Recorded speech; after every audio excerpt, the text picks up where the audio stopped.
থাম বলছি, থাম থাম থাম থাম থাম এই থাম দাঁড়া, থাম দাঁড়া।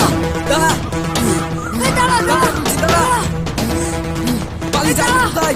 দাঁড়া বলছি, দাঁড়া এই থাম দাঁড়া, বলছি, দাঁড়া। থাম পালা পালা।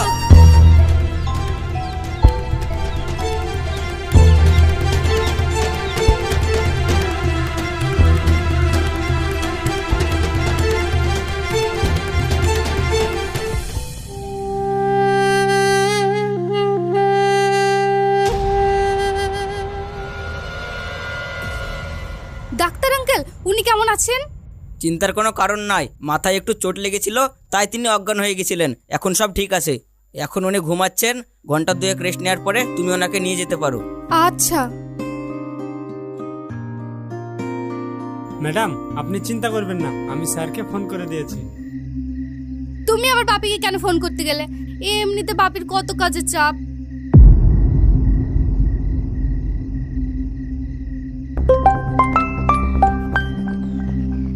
হ্যালো বাপি। কিরে মা, তুই ঠিক আছিস তো? হ্যাঁ, এখানে সব ঠিক আছে। একটা ছোট অ্যাক্সিডেন্ট হয়েছে। তুই কেন ড্রাইভ করছিলি? ড্রাইভার কি করছিল?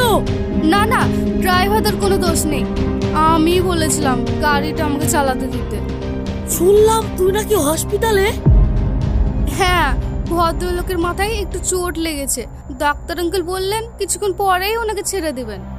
ও আচ্ছা, আমি ম্যানেজারকে পাঠিয়ে দিয়েছি, তুই বাড়ি চলে আয়, আমিও বাড়ি ফিরছি।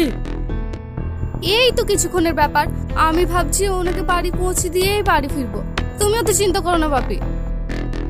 ঠিক আছে, কোনো অসুবিধা হলে আমাকে ফোন করবি, আর তাছাড়া ম্যানেজার তো থাকছেই। আচ্ছা।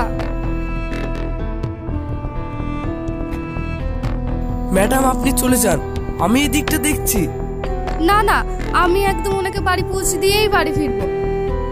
মানবিকতা বলেও তো একটা জিনিস আছে। ঠিক আছে।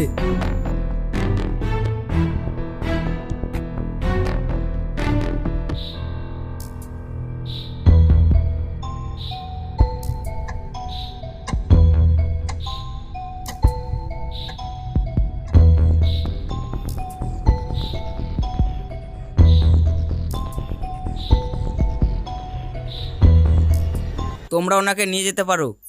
আচ্ছা।